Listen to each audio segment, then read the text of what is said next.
to hear me speak. Today, of course, here in Massachusetts, it's a Cinco de Mayo.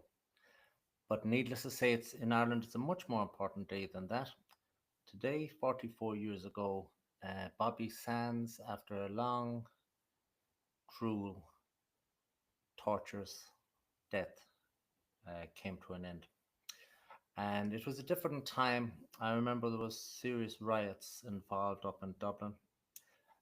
The day of the big riot up there, I was in the city centre myself. I did not go out to Ball's Bridge where the more serious violence took place. But even in the city centre, it was very, very dangerous. The men in Dublin that day are quite different from the men that was in Dublin on recent times. Those guys in Dublin 44 years ago, uh, they weren't beaten around the bush. It was some occasion that. But anyway, wanted to start it off by paying homage to Bobby Sands. I believe he would be very shocked and dismayed if he was around today to see what his sacrifice produced and how his uh, death was sold for 30 pieces of silver. Anyway, moving on from that, I have a bit of good news indeed, and that is that I finally came across three fantastic speakers in all the protests that I've watched, or as many of them as I could have anyway.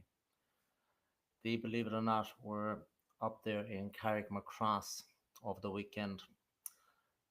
A local fellow unknown by me and unknown by most, I guess, because I was watching it on a video produced by Philip Dwyer and he didn't know him either.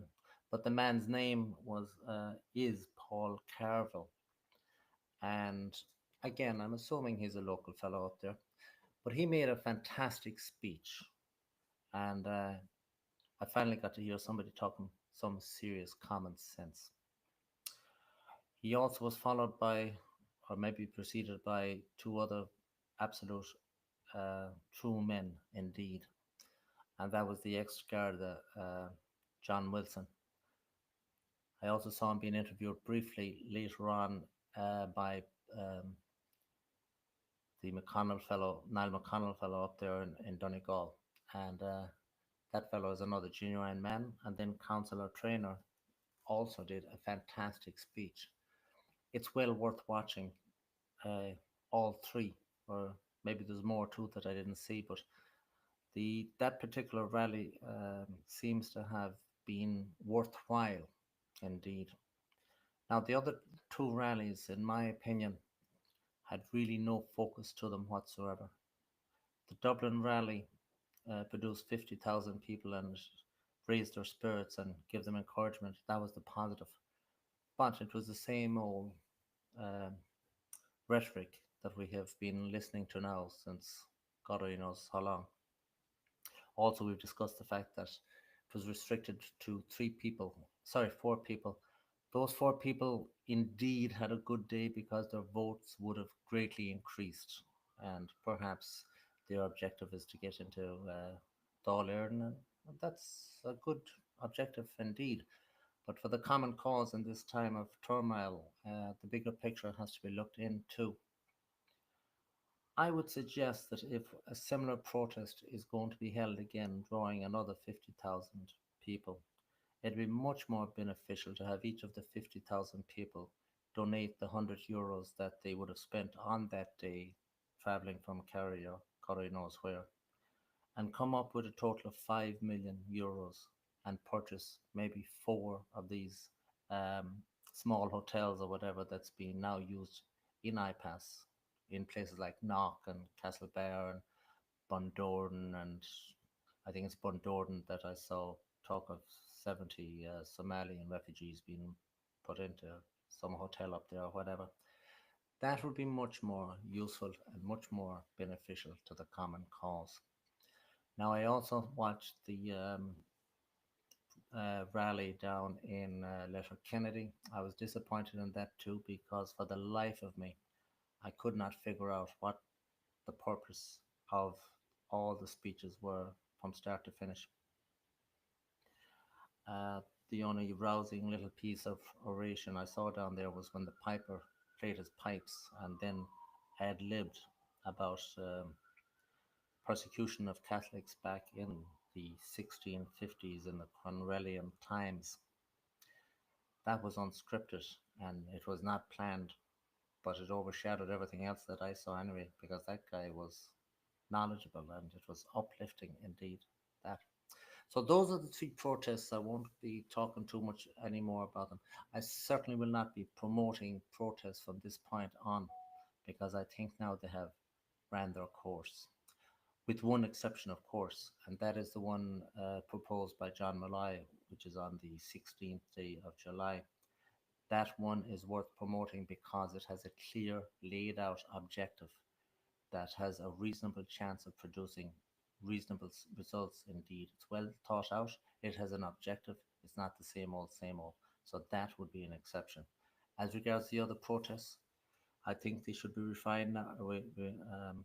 They should be just left to local people.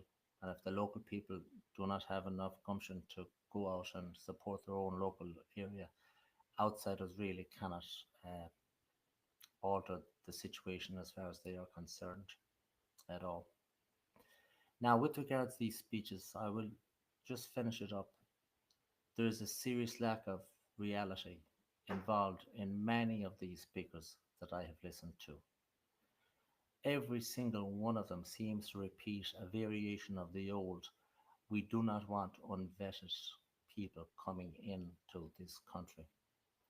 That is enough to make my hair grey, because, for example, I mentioned the Somalians coming in to Bundoran there a minute or two ago. Somalia is a place with absolutely no government whatsoever. Its functioning political system is described as anarchy, which does not mean confusion and disruption and chaos. It means a lack of government institutions. There is no such thing as vetting and unvetting when it comes to Somalia. The vast majority of other countries de facto have no such thing as vetting and unvetting either, because for $100 you can buy whatever police report you need for that situation. So people will really need to just quit this foolishness talking about unvetted and vetted people, because there is no such thing. Also, people will have to just stop talking about legal immigration and illegal immigration. Again, there's no such thing as illegal immigration into Ireland de facto, because everybody is allowed to stay by simply claiming refugee asylum. There is no such thing as legal as illegal.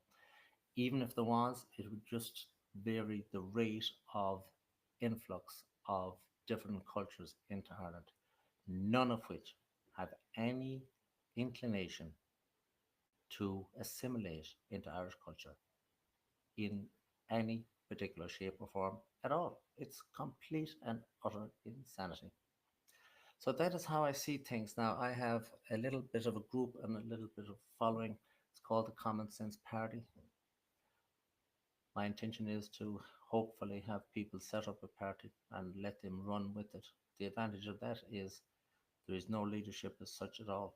And if they are, they're just regular people that spring up. It's not me. I'm just going to put it together and be on my merry way, because that'll be my job. Well done. Anyway, this is just a short video. If people want to help out in that situation, we do have a Facebook page, we do have a website, and we do have WhatsApp and whatnot. Anyway, that is just my video. I'll be doing different types of videos going forward. Thank you very much for watching.